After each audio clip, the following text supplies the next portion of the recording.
Jungkook leaned back in his leather chair, his sharp jawline catching the glow of the chandelier above the dining hall. His black suit jacket hung open, but his presence still screamed untouchable power. His men sat around the table, documents spread out, their voices low as they discussed shipments.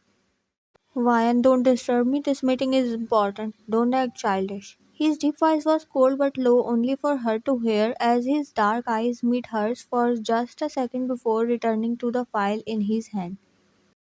Ryan's lip parted, her playful words dying on her tongue. She had only walked in with a plate of fruits, wanting to sit beside him like always, maybe poke at him until he cracked that icy facet for her, but the way his tone carried finality made her freeze. Fine, she whispered under her breath, her lashes lowering as she set the plate down in front of him. She walked away quietly, but her heartbeat was loud, thumping against her ribs. Inside their bedroom, Vine threw herself on the bed, burying her face into the pillow. Her mind replayed his words, "Don't disturb me, don't act child." He never realized that all she ever wanted was his attention.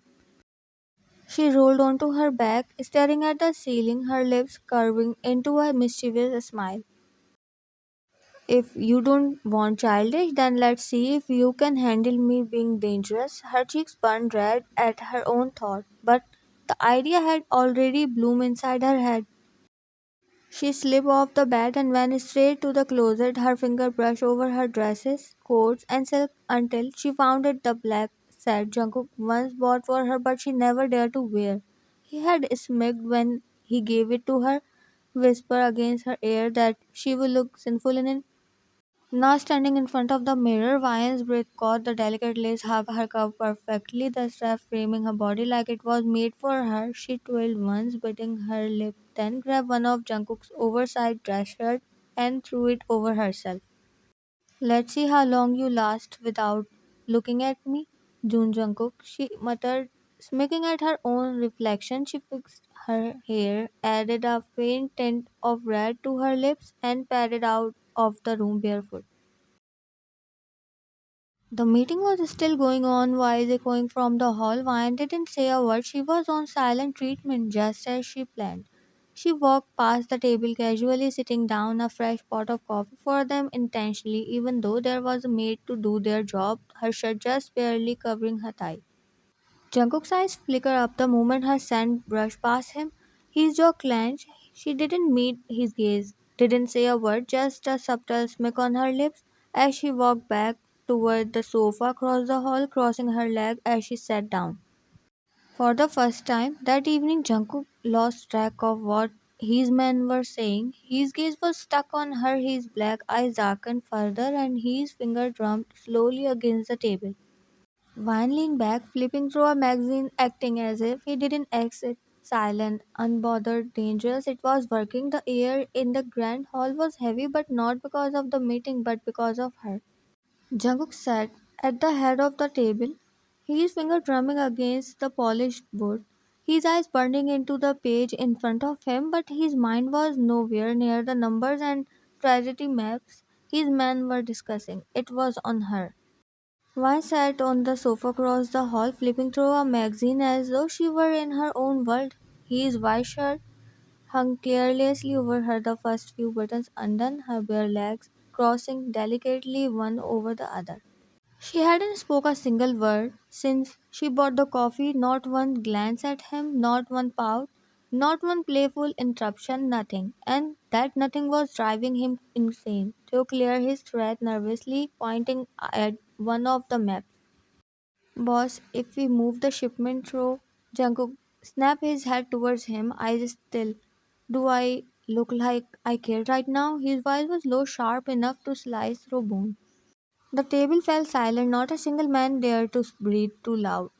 They all knew exactly what had shifted the atmosphere, not the business, not the risks, but her. And not one of them dared to let their eyes wander toward the sofa. They all knew the unspoken rule Jun Jungkook's voice was forbidden territory. Even a fleeting glance could cost them their life.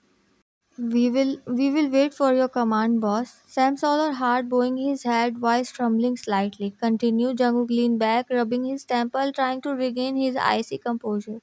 But then Maya shifted her legs, tugging the hem of his shirt just a little lower over her thigh. Still without sparing him a glance, his jaw tickled. He had ruled over men, over empires, over entire network, but the woman sitting silently across the room had more power over him in that moment than any army. Finally, after what felt like centuries, the meeting ended. His men left quickly, heads bowed, none of them daring to linger. The heavy door shut, leaving only silence. Jungkook exhaled slowly, his hand curling into a fist before he stood, his gaze locked on her. She was still flipping through the same page of that magazine like she hadn't noticed him. He walked across the hall, his step steady, dark eyes burning hole into her face. When his voice was low, commanding, she didn't lift her eyes, just turned a page. Jungkook clenched his jaw, crouching down beside the sofa, his face so close to hers that her perfume teased his senses.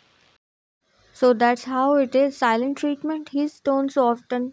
A dangerous smirk tugging at his lip. Mine shifted slightly, pretending to adjust the magazine. Still no answer. His patience faded.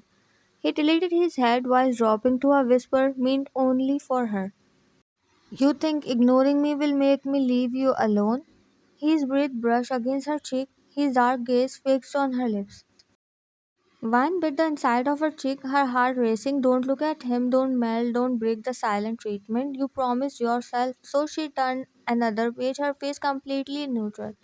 Though her stomach twisted with butterflies. Jungkook let out a quiet chuckle, straightening up, his eyes roam over her figure shamelessly, his voice dropping husky. You look dangerous in my shirt, and I am not talking about the kind of danger I deal with in meetings. Vine's finger tightened on the magazine, her cheeks burning, but her expression didn't crack. He leaned closer again, his lip nearly brushing her ear. Say something, anything, call me an idiot, tell me to go to hell, just don't stay quiet. Still nothing. Vine flipped the page once more, her thread burning from how badly she wanted to laugh, to scream, to her, throw herself into his arms. But she stayed still, her face at perfect. Jungkook ground low in his wrath, his patience snapping. He dragged a hand through his dark hair, his eyes wild with frustration. You are killing me, Vian, but she only pressed her lips together tighter, pretending to read, and secretly behind the shield of that magazine, she smiled. The mansion was usually quiet that evening, no gunshots, no calls, no storm of men rushing in and out, just silence, and in that silence, Jungkook cooked. The Mafia King himself stood in front of the stove, sleeves rolled up, his tattoo flexing with every move of his wrist as he stirred the sauce. The apron around his waist looked comically out of place on him, but he didn't care. This better work, he muttered under his breath, testing the sauce before adjusting the spices.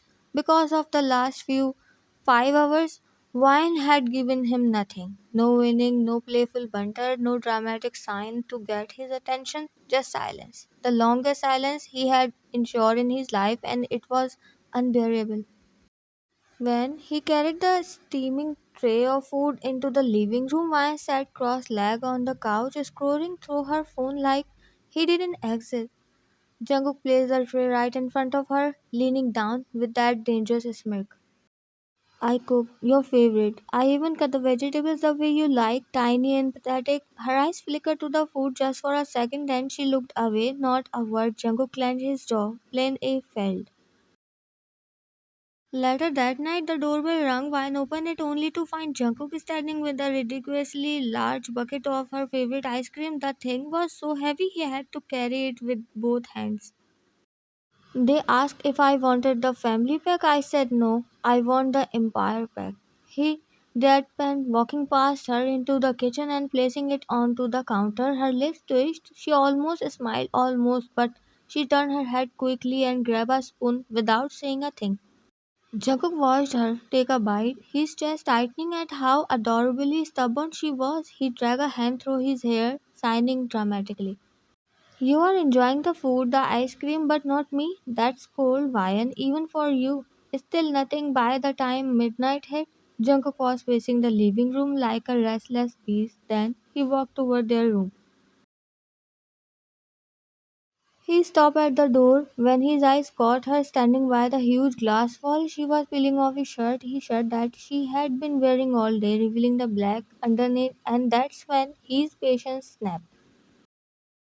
He stalked the room and cornered her against the wall. She gasped, but before she could protest, his hand slipped to her waist and he started tickling her mercilessly.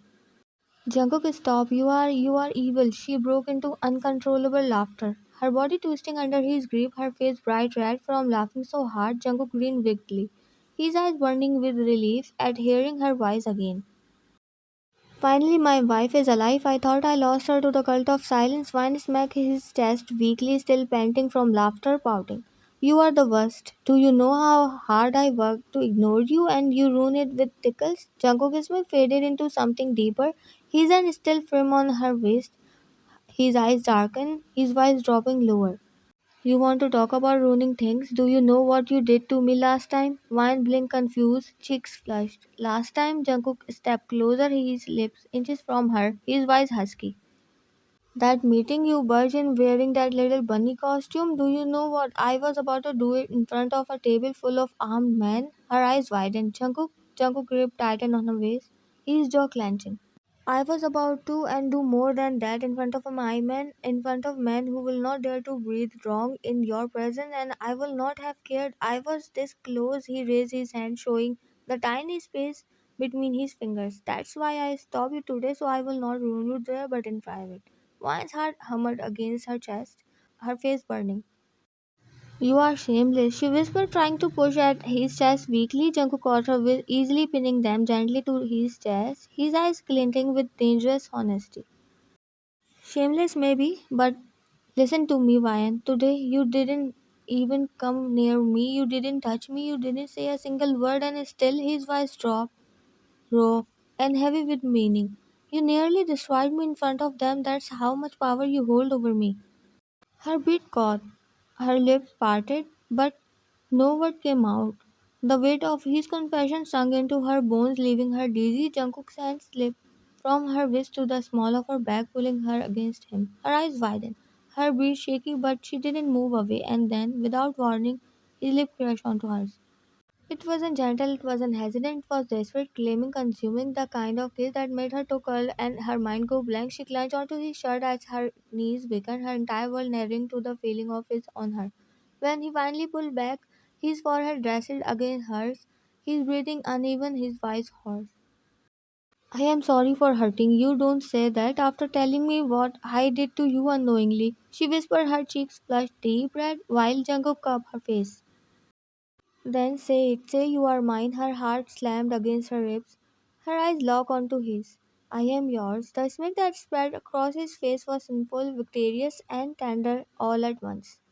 Then let's go for finishing that left unfinished last time and today too. Her eyes widened, but before she could react, she already melted as he kissed her again, slower this time, savoring every second as though sealing a woof neither of them would ever break.